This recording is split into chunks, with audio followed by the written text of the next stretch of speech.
The Douglas Coleman Show is made possible with support from Seth David Radwell, a recent guest on the program and author of American Schism, How the Two Enlightenments Hold the Secret to Healing Our Nation, released this past July. As Publishers Weekly writes in its recent glowing book life review of American Schism, business executive Radwell's epic debut examines the historical influences that have led to what he sees as the collapse of politics in the United States. Seth Radwell makes the case that the current chasm between the American right and left can be traced back to the 18th century's Age of Enlightenment and the basic tenets of liberty, equality, and reason.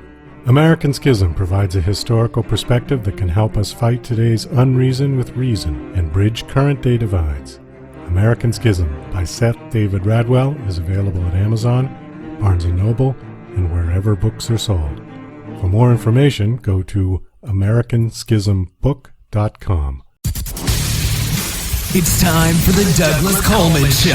Mr. Smooth and Savvy is joined by guests from all walks of life, from the entertainment industry to authors to political and social commentators, the famous and not so famous, the controversial and the light and fluffy. We have it all. Now, here's Douglas Coleman.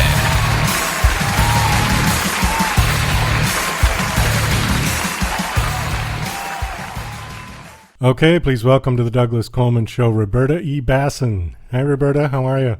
Hi, Douglas. I'm great. How are you doing today? Doing fine, thank you. Thank you for coming on the show. I appreciate it.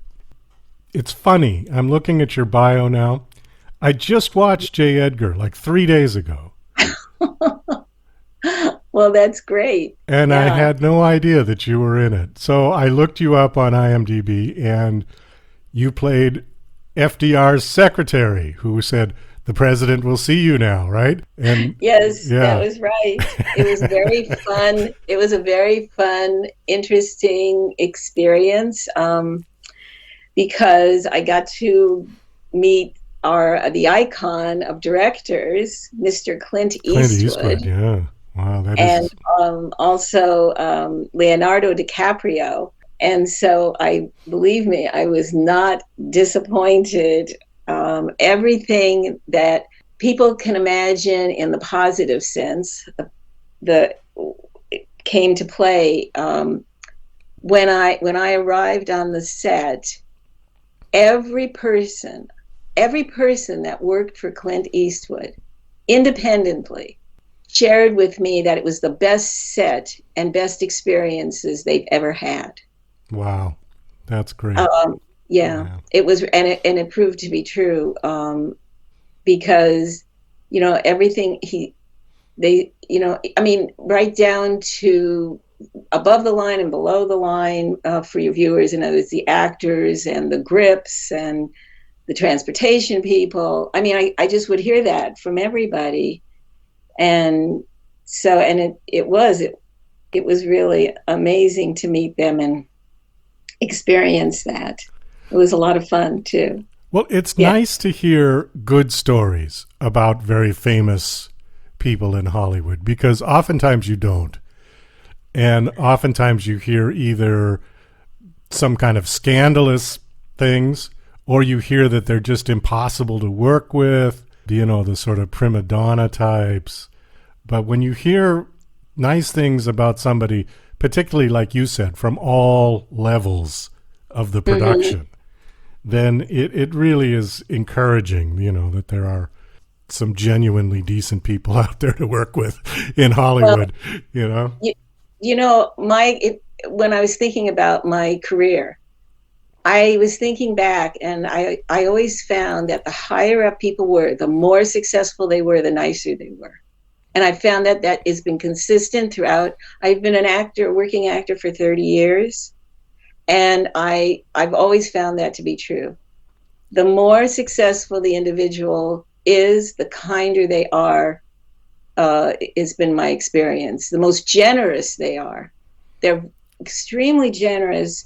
I mean, on the set, or in how they behave towards people that are coming on, whether you're a lead, whether it's a one line, whether it's co-star, guest star, equal star, whatever it is, because I've had roles in the whole gambit. I've had your little roles, and I've had leads in film and television, and I've had every different type of positive experiences in all of those with the most successful people, the most successful directors. I mean, I've really been lucky to just have gotten those experiences, and I'm very honest about that. That's what I found.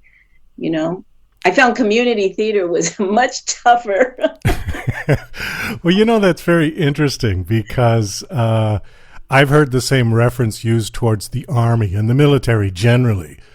When you get into the officer's rank, they always say the general's wives are the nicest women you'd ever want to know, but the colonel's wives are all bitches.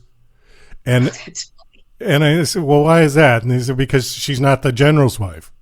Mm-hmm. And okay, so I mean, that sort of makes sense, She's always clawing to get to the last level. Not to put down community theater, but I'm just saying that I did find, I always have found, that experience, and I think, and it's lovely. And I think people expect to hear something else, but, that was, that's what I was found. And Clint Eastwood has the most wonderful sense of humor. I mean, on the set with everyone. And I mean, he was 82 at that time. And Leonardo DiCaprio, right away they introduced themselves, and they were gracious to me, and also like Clint Eastwood, he's open to you adding to your role a little bit or adjusting your role, and he was that way with me, and he was that way with Leonardo. And of course, Leonardo's a star, right? And I'm coming on as a supporting character because they were putting up a picture of George Washington. This is we were supposed to be in the president's office, okay? And Leonardo is suggesting, well, maybe I should say this, and maybe I should do that. And I believe at the time, if I remembered correctly, they, Clint, if I may so much call him that. Clint just, oh yeah, that's a good idea. And then even with me, that was the same thing where, I was entering the door and he said, oh, here, a little more screen time. And we just adjusted that so that, a little more here. And it was fun. It was really interesting. I remember that. I'm sorry. I remember that outer office scene because it happened twice. Once with you as Roosevelt's secretary, and then again somebody else played Nixon's secretary, when it just shows the longevity of J. Edgar's career, that he was there for, 30, 40 years? So all these different presidents that he got to meet. But it was the same George Washington picture, and there was that brief pause. And I don't know if maybe that's what you're talking about or the conversation you guys had. But when just before he steps into the office, he looks at the Washington picture and then turns back and heads into the door. He does that twice. He does that with Roosevelt and with Nixon. And I thought it was very funny because it's deliberate. What was the significance of that? I can't really be sure at the time. I just remember that Leonardo was, talking about what he should, what he thought he should be doing in that moment. So I don't want to say exactly because it's been a long time. So but it was, it was just that, Clint was open to, and apparently is open to the actor's suggestions at whatever level, because I even learned at the premiere of another person who was an actor who was supposed to be in the film, and he had filmed a scene, and he told me, that was his experience, that and he was just a supporting character, and he said, I said to Clint Eastwood, this is, what, I think I should do that, and Clint went along with it, and probably has a lot to do with Clint having been an actor, or he is an actor, and there's a freedom, and yet a protocol yet, and everything goes very quickly. the crew had said, at that time, they start at 11 o'clock and they end at 4, something like that. I don't want to say, this was my experience, my personal experience, and the way I remember it. So I don't know if anybody else has differing statements, but that was and everybody was relaxed in that regard, you know what I mean? And yet there was a protocol, how you do things. And what's really funny is when I got on the set, it was dark. They brought me into the big, the shooting area. And I just looked at the person next to me where we stopped, and it was dark. So I said, how are you? How are you today, or something? And I look, and it's Clint Eastwood, and he says, and how are you? Oh, that's funny. And I didn't know it was him, and I go, oh, I got a little flustered in the sense that I didn't dream, but just like we opened the show and I say, how are you? Because I'm always so upbeat relatively. And he came back the same way. And even at 82, he was extremely, extremely handsome, extremely vibrant. He was in great physical shape because he had worked through a scene where he actually got on the floor to show something and then jumped up, and his cheeks were rosy and he was glowing. And when I was speaking at an event, I said that it was or is the definition of cool. And I really did find that to be the case. So a little bit, it was quite an adventure. I felt very privileged. The other one I want to touch on briefly, and then I want to get to your Amelia Earhart, because that sounds quite interesting, is Faye Dunaway. I see her on your bio from Barfly. Mm-hmm. What was Faye like? Because I've always been really fascinated by her. Ever since I saw Mommy Dearest and how brilliantly she played Joan Crawford, you always know it's good when they can use pictures of the real person and intercut them with the actor and you can't tell the difference. To me, that's always sticks out. Like when Robert Downey Jr. did Chaplin.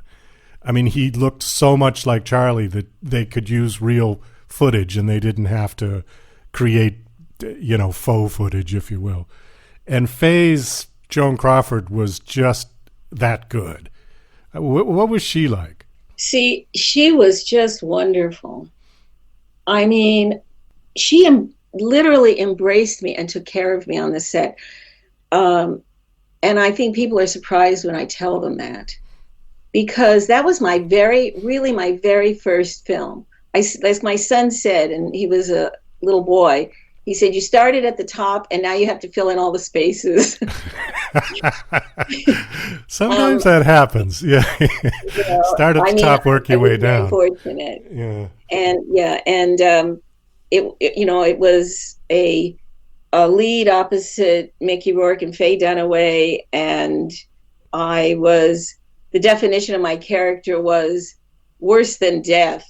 I mean, she was just the dregs of society as a barfly. And Faye Dunaway and I both had children about the same age.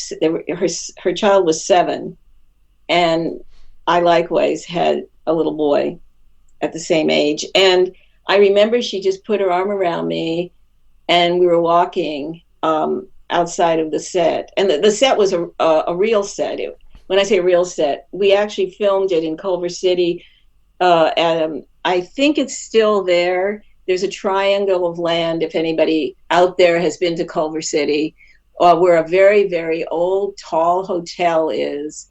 And there was a bar on this triangle of land connected to the hotel. And so we actually filmed on location the 3 weeks that we were filming, that I was involved with. Mine was 3 weeks. My job was 3 weeks. But I can never say enough good things about my relationship with her and how she was, and how that whole experience, because it was, I was a brand new actor. I had been studying acting for 5 years, and the story how I booked this role is one of those Hollywood war stories, that you say, that's why I always believed, I started out very positively, because I started out that I didn't have any connections. I didn't know anyone. I just did workshops and showcases. I had done a workshop with the casting director, who eventually was connected with Canon Productions, who produced Barfly. And they called me in one day because the casting director found my picture at the bottom of a box under a desk. Oh, wow. And then they called me in, and it was, sometimes ignorance is bliss. I didn't know you weren't supposed to touch a desk when you come into a casting office. I didn't know you weren't supposed to do certain things. And I, went in for the audition. And before I went in, I was smiling, and the secretary at the desk said, before I went in, she said, if you smile like that, you won't get the role, because this is a really down character. So I marched in, and they weren't going to read me. They just wanted to see me. And I was in the character, and she's a very brazen, grumpy character. And they said, what have you done? And I said, who wants to know? I've never done that before. And they weren't going to read me. And they said, well, here, they got interested, and they start reading. They showed me the script, and I said, no, I want to read this. And I had looked at the script outside while I was in the office. And they said, okay. And I read it. I was in character. There was a little shot glass on the desk. I grabbed it, which never supposed to touch anything on a casting desk, but I didn't know better. And I did it, and they just got all excited. And the director, Barbe Schroeder, got all happy, and he said, she's Lily, because he has a French Swiss accent. And then I just started laughing and became myself. And they never knew that I wasn't this surly character, and we all start laughing, and that was history. And then 3 days later, the casting person said, I just called me and said, I just want you to know you're their first choice, and you beat out Cloris Leachman, Madeline Kahn, and Sandra Bernhard for this role. Wow.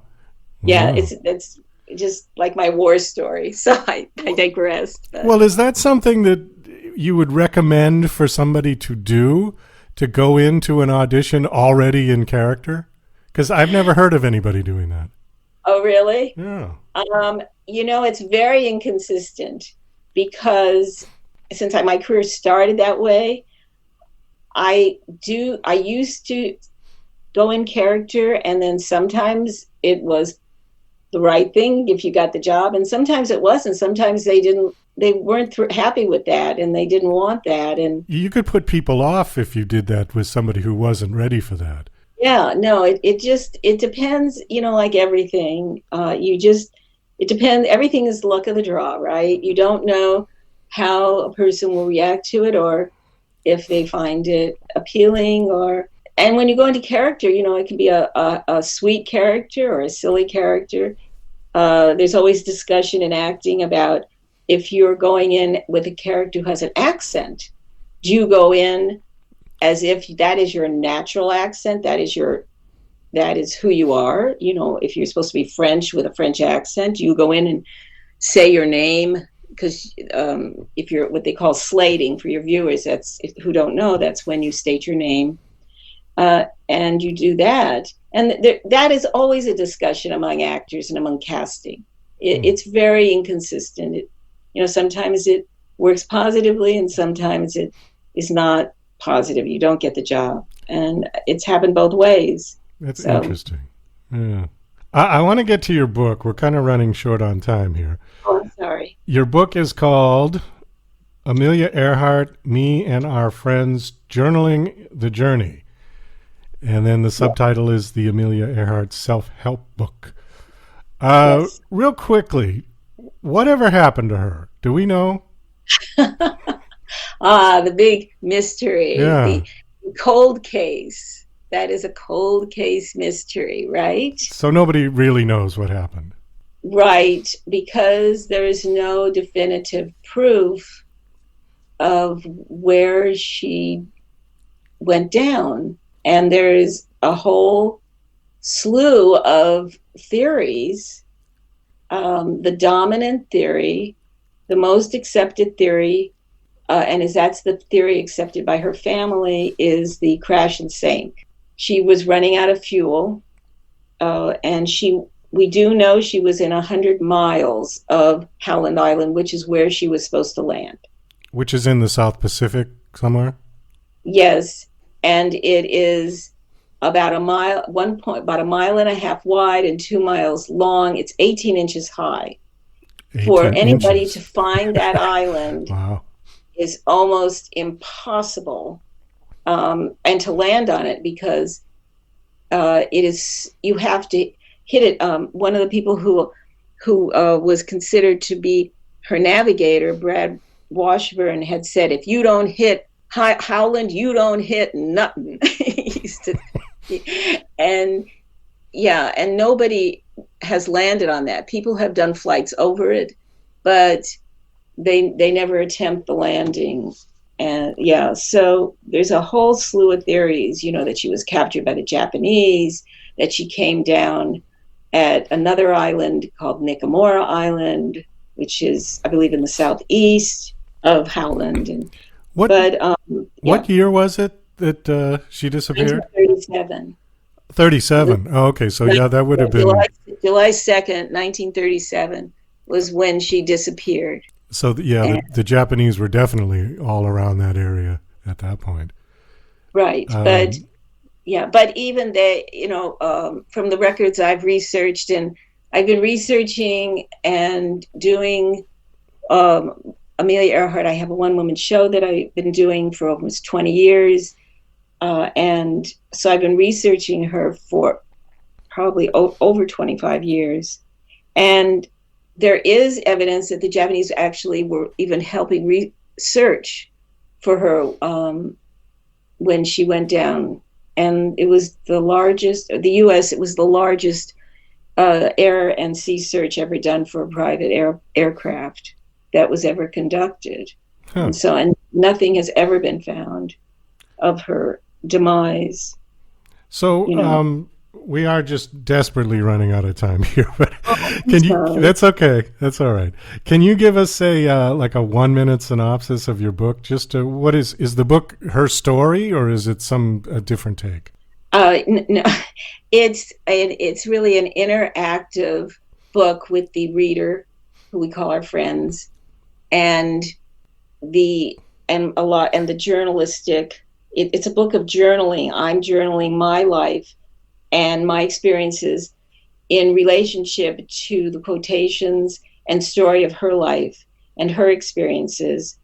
It's a pictorial history, and there's a chronology at the back of her history. So it's to help people help them understand and go for their dreams with being motivated through her words and my experiences. And hopefully she's helped me through her words, and I'm hoping that it can help motivate people to go after what they want in life through their words, and they can journal along with us and find their passion.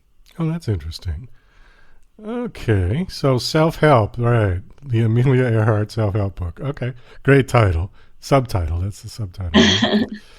We do have to wind this down. Unfortunately, we are just busted out of time. Do you have a website that you want to give out? I would say that if people want to contact me, they can either go to Facebook or Instagram, and they can also go to my IMDb page, which is interactivemoviedatabase.com. And they can find my book on Amazon.com, all these .coms, right? Yeah. Okay. On your social media, Facebook, Instagram, Twitter, you're just under your name, Roberta? Yes. Roberta Bassin? Roberta Bassin, just Roberta Bassin. Okay, great. Right. Well, thanks so much for coming on the show. It was great talking to you, and nice chat. I'm glad I found out something about Faye Dunaway and Clint Eastwood. Add to my memory collection. Yeah, thank you so much. Really. Okay, thanks again. Okay, it was fun talking with you and your viewers. Bye for now. You're listening to Mr. Smooth and Savvy right here on The Douglas Coleman Show. We'll be right back after these commercial messages. Douglas Coleman's Don't Do a Podcast is a dryly humorous rant about Douglas's pet peeve, the unrelenting torrent of podcasts hitting the web on a constant basis. As technology has put podcasting within the reach of anyone, many wholly unqualified people have taken the plunge. This witty polemic tries to persuade them from broadcasting their drivel using Douglas's brand of sarcastic humor. Now on Amazon, only 99 cents. DJC Music and DJC Productions are pleased to announce a brand new website. We have started a listing website for radio show hosts as well as potential show guests. This is a meeting site where hosts and guests can come together. Show hosts can list their show and types of guests they're interested in booking. Potential guests can list their talents, bio, accomplishments, or anything they feel makes them an interesting radio show guest. There are no recurrent payments, only a one-time $5 listing fee. Your listing will stay up until you decide to cancel. Previous guests of The Douglas Coleman Show are welcome to submit their guest listing free of charge. Go to radiohostsandguests.com. That's radiohostsandguests.com. Are you an independent musician? How would you like to have your songs played on hundreds of radio stations just like the one you're listening to right now? Join MusicSubmit.com and we'll promote your music to radio stations and blogs in your genre. It's free to set up your account, and we guarantee your music will be considered for airplay by radio stations worldwide. Why not sign up today? It's free. MusicSubmit.com. Radio promotion for indie musicians. Hey, this is Ray Powers. Don't touch anything. You've got it right where you need it. Tuned in to The Douglas Coleman Show. You heard me. Okay, please welcome to the Douglas Coleman Show, Zachary Hagen. Hi, Zach. How are you? I'm great, thanks. How are you? Doing fine, thank you. Thank you for coming on the show. Just looking at your bio and actually your photo. Has anybody told you that you look a little bit like Jeremy Renner? I've never heard that. When I was younger, I got Sam Smith, but that's the only celebrity comparison I've gotten. Okay. I don't know, maybe it's just this picture, but look a little bit like Jeremy. Yeah, just a touch. I just watched Mission Impossible, the second to the last one. So he's kind of fresh in my head. Okay. Yeah. So you've got a book out. You're an author. Your book's called Eternities. Well, how many books have you written? So this is my first book that's been published. Okay. That is the one novel that I have out currently. I have a short story and then a workbook for authors looking to kind of get a jump start on the writing process. And that's the novel planning workbook. The novel planning workbook. Okay, actually, I want to get into that one a little bit, and then we can talk about Eternities well, because I think something for authors to get going, some sort of tips might be very useful. Tell us about that. Now, this is a book that somebody who, has writer's block or just doesn't know where to begin? Yeah, well, I started out with the premise that about 97% of people who start a book never finish. And for the longest time, I was part of that 97%. I have about, 6 or 7 things that I scrapped and wasn't able to finish. And I kind of came up with my own process for Eternities Well, and I put basically what I did into the novel planning workbook. And so there's a section for figuring out why you're writing. There's a section for tracking word count. There's a place to plot out each chapter or each scene if you're not a pantser, which for anyone that's not familiar, pantser is if you can just write all the way through a book and not have to put a single thing or idea down before you write it. That I tried to do that, and it wasn't working for me, so I needed to plot things. So I put a large section for plotting into the workbook. I guess it depends on the individual, because I've interviewed many authors on this show, and I've always asked the question, well, how long did it take you to write the book? Now, I've had people who, for like a 90,000 word novel, they have said anything from 2 weeks to 15 years. So, I mean, that's a big spread of time. Absolutely. 2 weeks seems inconceivable to me that somebody could knock out a book in 2 weeks.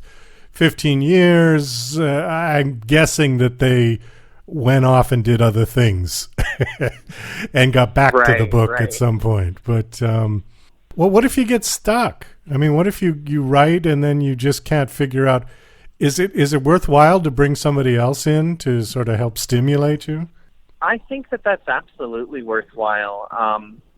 So, I mean, you've seen from my bio that I'm also a teacher, and when I've taught creative writing, I will brainstorm with students when they get stuck. Myself, when I get stuck, my brother is an avid reader, and I'll ask him questions, or my grandmother is a huge fan of C.S. Lewis and Lord of the Rings and other classic fantasy, which is, of course, kind of where my direction goes, and so she's been able to give me some great tips. And I also have a circle of author friends that we talk about things that we get stuck on. Different perspectives definitely help. I think that sometimes you need to bring somebody else in to give you a fresh perspective, yeah? I know for me as a songwriter, occasionally that's worked, where somebody would just... Although with songwriting, there's two parts of it. There's the lyrics and the music, but sometimes you just hit a mental roadblock. And I had another author tell me that part of his writing process was staring out the window. And I thought, oh, yeah, okay, I get that. Because sometimes you just can't get beyond a certain point, and staring out the window sort of clears out the cache in your brain, if you will. Yeah. Oh, yeah, absolutely. I know there were times where, when I was writing Eternities, where I would go outside, take my dog on a walk just to get away from the computer. Yeah, definitely. I think sometimes you need that. So you said you're a teacher. What level of students do you teach? So I have taught everything from 6th through 12th grade at this point. Right now I'm teaching 9th through 12th. So high school, yeah? Mm-hmm. Okay. How are the kids these days? You said creative writing. Are you getting a lot of them, or has